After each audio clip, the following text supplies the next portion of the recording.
Hello viewers, in today's episode we have a very interesting question. We are told to simplify x raised to the power minus 1 plus y minus 1 or raised to the power minus 1. So to do this, I would love to rewrite this in the initial way such that in indices we know that a raised to the power minus 1 is always 1 over a, right? So for this part, I want to write it to be 1 over x plus 1 over y power minus 1, right?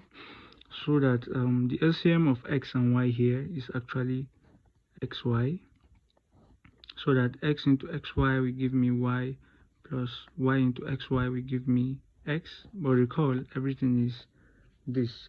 Let me just write this to be in this form. I want to make it to be x plus y over xy all raised to the power minus 1. The reason is I just want to make it more nice, but it's actually the same thing, right? Now, to take the reciprocal of this, because that's what we have here, right? To take the reciprocal, I will just make the denominator to be at the top, while the numerator becomes the denominator.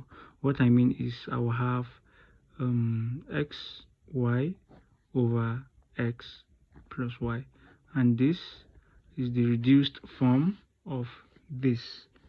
Thanks for watching, and please don't forget to like, share, comment and subscribe, and see you in the next episode.